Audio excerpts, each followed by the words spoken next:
Have you ever wondered how Amish women stay warm through brutal winters without spending a single dollar on heating bills? Today, I'm revealing 12 ancient wood gathering skills they use that most people have forgotten, and skill number 7? It's the game-changing secret that could save your family hundreds this winter. Watch till the end. Welcome back to Amish Forge. While modern families struggle with skyrocketing heating costs, Amish women have mastered timeless wood gathering skills that have kept their homes warm for generations. Today, we're diving deep into 12 essential techniques that transform simple trees into life-saving winter fuel. These aren't just survival skills, they're a blueprint for self-reliance. Let's discover the wisdom that's been hiding in plain sight. Skill 1. Identifying the right trees. Understanding which trees provide optimal heat begins with recognizing the fundamental differences between hardwoods and softwoods. Amish women have developed an incredible ability to distinguish oak, hickory, and maple from pine or cedar simply by observing bark texture and branch patterns. This knowledge isn't learned from books, it's passed down through generations of hands-on experience. The secret lies in understanding density. Hardwoods contain tightly packed fibers that burn longer and produce substantially more heat per log. A single cord of oak can match the warmth of nearly 2 cords of pine. Experienced gatherers examine the weight when lifting fallen branches, feeling the heft that indicates superior burning quality. Timing plays an equally critical role. Dead-standing trees, known as snags, offer perfectly seasoned wood that's been naturally dried by wind and sun. However, these must be carefully evaluated for structural integrity before attempting removal. Trees showing signs of rot or excessive insect damage get passed over, as they crumble rather than burn efficiently. Visual indicators tell the complete story. Loose bark suggests the tree died recently and remains too moist. Bark that's fallen away completely reveals wood that's seasoned beautifully. Cracks radiating from the center indicate proper drying. These women also check for fungal growth, which signals internal decay that reduces heat output dramatically.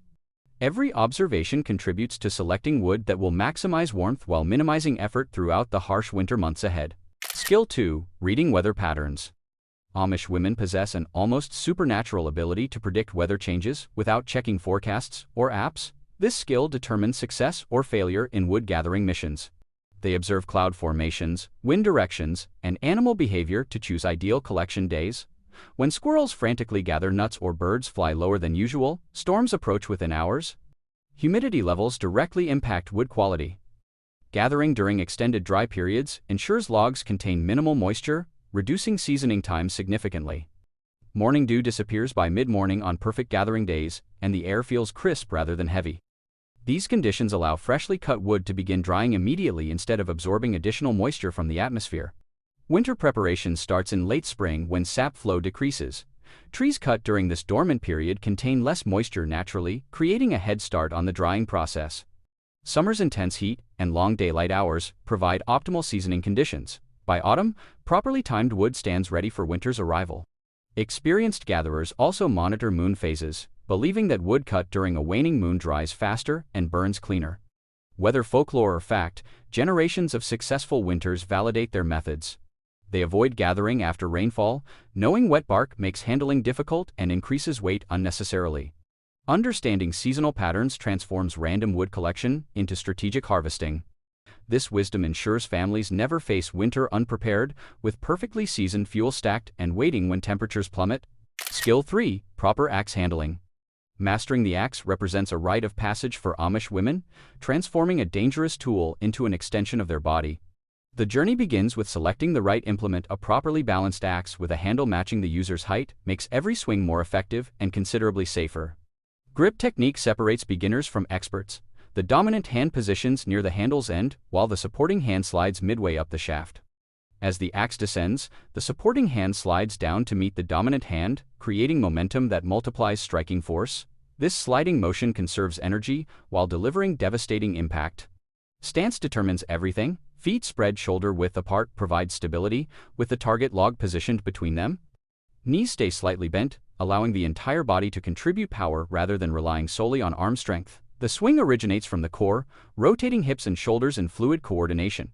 Safety protocols become second nature through repetition. Clear zones extending 10 feet in every direction remain free of children, animals, or obstacles. Every swing follows through completely, preventing dangerous deflections. Dull blades require more force and increase accident risk, so regular sharpening becomes mandatory maintenance. Building calluses takes weeks, but persistence develops remarkable endurance. What initially exhausts after 20 minutes eventually extends to hours of sustained chopping. Muscle memory replaces conscious thought, allowing precise strikes that split logs cleanly along natural grain lines, conserving energy for the demanding work ahead. Skill 4. Using a two-person crosscut saw. The rhythmic sound of a crosscut saw slicing through timber creates a meditative harmony between partners. This traditional tool requires perfect synchronization. One person pulls, while the other maintains slight tension without pushing back. Fighting the saw exhausts both partners and accomplishes nothing. Surrendering to the rhythm transforms exhausting work into an almost effortless dance. Body positioning makes the difference between productivity and frustration. Partners stand with relaxed shoulders, allowing gravity to assist each pull rather than forcing downward pressure. Arms remain extended but loose, letting the saw's sharp teeth perform their designed function. Leaning back slightly during pulls engages leg muscles, distributing effort throughout the body instead of concentrating strain in arms and shoulders. Maintaining the blade requires vigilance and skill. Teeth must be sharpened regularly using specialized files, with each tooth set at precise angles to clear sawdust efficiently. Rust prevention involves coating the blade with oil after each use, protecting the metal from moisture that dulls cutting edges rapidly. Communication between sawing partners transcends words. Experienced teams develop an intuitive understanding, adjusting pace based on wood density and fatigue levels without breaking rhythm. When one partner tires, the other subtly increases their effort, maintaining consistent progress. This collaborative approach builds trust and strengthens community bonds. Young women learn alongside experienced mentors, absorbing not just technique, but also patience and cooperation values that extend far beyond wood gathering into every aspect of life. Skill 5. Log splitting techniques. Splitting logs efficiently demands understanding wood's hidden structure. Each species possesses unique grain patterns that either cooperate with or resist the splitter's efforts. Amish women study these patterns, like readers, examine text, identifying natural weak points where logs surrender most readily. The splitting mawl's heavy head delivers force that wedges wood apart along grain lines. Proper technique aims for existing cracks or the log's outer edge rather than dead center. Edge strikes create initial separation, allowing subsequent blows to propagate splits inward. Center strikes often result in the mawl becoming stuck, wasting time and energy extracting it. Reading wood grain reveals the optimal striking angle. Twisted grain indicates the log will resist splitting stubbornly, requiring strategic wedge placement. Straight grain promises clean separation with minimal effort. Knots represent concentrated density where branches once grew. These areas demand extra strikes or complete avoidance when possible. Wedges become essential allies when confronting particularly stubborn logs. Driving a wedge into an initial crack relieves tension, preventing the split from closing around the mawl. Multiple wedges work progressively, each opening the gap wider until the log finally surrenders. Skill 6. Stacking for proper seasoning. Proper stacking transforms freshly split wood into premium winter fuel through strategic air circulation. Amish women construct elaborate wood towers that function as natural drying systems, utilizing physics principles their ancestors discovered through centuries of experimentation. Each piece's placement matters tremendously, affecting moisture evaporation rates and final burning quality. The foundation determines everything. Logs or pallets elevate the bottom layer several inches above ground, preventing moisture absorption from soil while allowing air to circulate underneath. This simple elevation prevents rot that ruins entire stacks from the bottom up, destroying months of hard work. The crisscross stacking pattern, alternating layers perpendicular to each other, creates air channels throughout the entire structure. These channels function like chimneys, drawing moisture upward and outward as evaporation occurs. Tight stacking blocks airflow, trapping moisture, and encouraging mold growth that reduces heat output significantly. Skill 7. Calculating winter needs. Accurate winter fuel estimation separates comfortable families from those shivering through cold snaps. Amish women calculate requirements based on home size, insulation quality, and regional climate severity. A typical household consumes 3 to 5 cords annually, though harsh winters demand significantly more reserve supplies. Mathematical precision guides their planning. They measure stove dimensions and determine daily consumption rates during peak cold periods. Multiplying these figures by winter's length provides baseline estimates. However, experienced planners add 20% extra, accounting for unexpected cold fronts or equipment malfunctions requiring increased burning. Home construction influences consumption dramatically. Well-insulated structures retain heat efficiently, reducing fuel requirements substantially. Drafty buildings waste precious warmth, demanding constant feeding of hungry stoves. Window placement, door seals, and ceiling height all factor into sophisticated calculations that ensure adequate supplies. Family size matters tremendously. Larger households generate body heat that supplements wood stoves, while single occupants rely entirely on burning logs. Cooking needs also contribute. Families preparing meals on wood stoves consume additional fuel beyond heating requirements. Skill 8. Bark removal for kindling equals. Bark represents nature's perfect fire starter when properly prepared and stored. Amish women recognize that different tree species produce varying bark qualities, with birch offering exceptional ignition properties due to natural oil content that burns even when damp. Cedar bark shreds into fibrous material that catches sparks instantly. Removal techniques preserve bark's structural integrity while separating it cleanly from logs. Using draw knives or hatchet backs, they peel strips during spring when sap flow loosens bark's grip. This timing makes removal effortless compared to winter's frozen adhesion or summer's stubborn attachment. Processing transforms raw bark into graduated fire-starting materials. Large pieces break into palm-sized chunks, ideal for initial flames. Medium strips curl naturally, creating air pockets that feed oxygen to developing fires. Fine shavings and dust collect in separate containers, serving as emergency tinder during desperate situations. Storage methodology preserves bark's fire-starting capabilities indefinitely. Dry locations with excellent ventilation prevent moisture absorption that reduces effectiveness. Metal containers protect against rodents attracted to bark's organic composition. Organized systems separate bark types, allowing quick selection of optimal materials for specific conditions. Skill 9. Creating fatwood and fire starters. Fatwood resin-saturated pine heartwood burns intensely even in wet conditions, making it invaluable for reliable fire starting. Amish women locate fatwood in pine stumps and branches where resin concentrated after the tree died. This amber-colored wood feels sticky and releases distinctive pine fragrance when cut. Extraction requires patience and proper tools. They split stumps carefully, following resin streaks that appear darker than surrounding wood. The richest deposits concentrate near branch connections where sap once flowed abundantly. A single stump can yield pounds of fatwood that lasts multiple winters. Processing involves cutting fatwood into pencil-thick sticks, approximately 6 inches long. These dimensions ignite easily while burning long enough to establish larger kindling. Shavings, carved from fatwood pieces, create feather sticks, curled wood ribbons that catch flames from even weak sparks. Natural tinder collection, supplements, fatwood reserves, dried grasses, pine needles, and seed fluff gather during autumn walks. Cattail down provides exceptional tinder that ignites from minimal heat.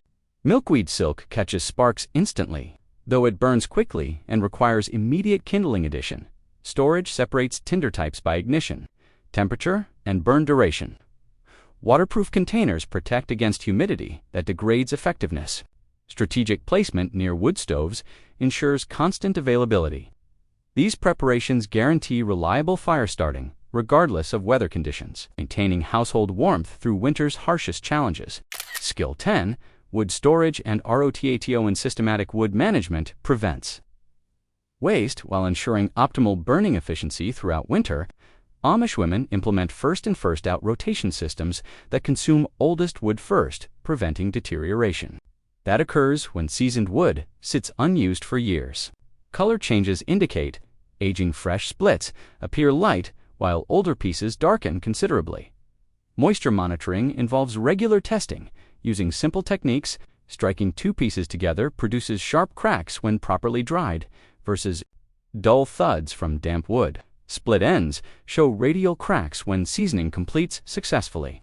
Weight comparison between fresh and aged pieces reveals dramatic moisture loss. Pest prevention requires vigilance against insects and rodents, seeking shelter in wood stacks.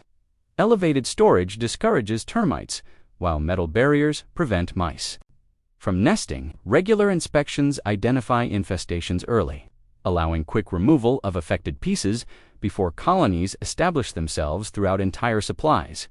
Organized access systems account for winter's deep snow and freezing temperatures. Covered pathways connect homes to wood supplies, preventing dangerous trips across icy terrain during storms. Strategic stacking places frequently needed wood nearest to entry points, minimizing exposure time during retrieval missions. Multiple storage locations distribute supplies sensibly. Small quantities near stoves provide immediate access for daily needs. Bulk supplies remain protected in distant sheds, accessed periodically to replenish indoor stocks. This layered approach balances convenience against weather protection. Skill 11. Efficient wood stove. LaDNG Mastering Fire Management transforms wood stoves from simple heaters into precision climate control systems. Amish women understand that log arrangement dramatically affects burn duration, heat output, and fuel efficiency. Strategic loading techniques extract maximum warmth from every piece while minimizing waste. Initial loading establishes the foundation. Large logs positioned parallel create air channels beneath them when placed on hot coals. Smaller splits nest between large pieces, filling gaps without smothering airflow. This arrangement allows flames to travel throughout the entire load rather than consuming wood unevenly. Air control adjusts burning rates precisely. Wide-open vents produce intense heat quickly but exhaust fuel rapidly. Restricted airflow creates slow burns that extend heat output over many hours. Experienced operators adjust vents throughout the day, matching heat production to household needs. While conserving precious supplies, overnight burning requires specialized techniques. Dense hardwoods packed tightly generate sustained warmth, lasting 8 hours or longer. Before bed, women rake coals forward, position large logs tightly together, then restrict air significantly. This controlled smoldering maintains comfortable temperatures until morning, when fresh wood reignites easily from remaining embers. Ash management impacts stove efficiency considerably. Excessive ash buildup restricts airflow beneath fires, reducing oxygen supply that flames require. However, maintaining thin ash layers insulates stove bottoms while providing beds where coals concentrate heat effectively. Skill 12. Teaching the next GN or ITO and knowledge transfer ensures survival skills persist across generations rather than disappearing when elders pass away. Amish mothers begin teaching daughters as young as 5, assigning age-appropriate tasks that build confidence while developing essential capabilities. Children collect kindling initially, learning wood identification through hands-on experience rather than abstract lessons. Progression follows natural development stages. Young girls carry small branches, building strength gradually. Teenagers practice AX techniques under close supervision, mastering safe handling before working independently. This patient approach prevents injuries while instilling deep respect for tools and nature. Storytelling reinforces practical lessons with cultural context. Grandmothers share winter survival tales while demonstrating stacking techniques, connecting physical skills to family history. These narratives transform mundane tasks into meaningful traditions that girls embrace proudly rather than resent as burdensome chores. Family bonding occurs naturally during wood-gathering expeditions. Working together toward common goals strengthens relationships while teaching cooperation and mutual support. Sisters develop teamwork skills that serve them throughout life, learning that collective effort accomplishes more than individual struggle. Preserving traditional wisdom provides modern society with valuable alternatives to fossil fuel dependence. These time-tested methods offer sustainable solutions for contemporary challenges, proving that ancient knowledge remains powerfully relevant. Teaching continues this legacy, ensuring future generations possess self-reliance skills that technology cannot replace. These 12 skills prove that self-reliance isn't lost, it's waiting to be rediscovered. If this inspired you, smash that subscribe button and drop warmth in the comments. Next week, we're uncovering Amish food preservation secrets that'll save you hundreds. Until then, stay warm, stay prepared, and keep these traditions alive. See you soon.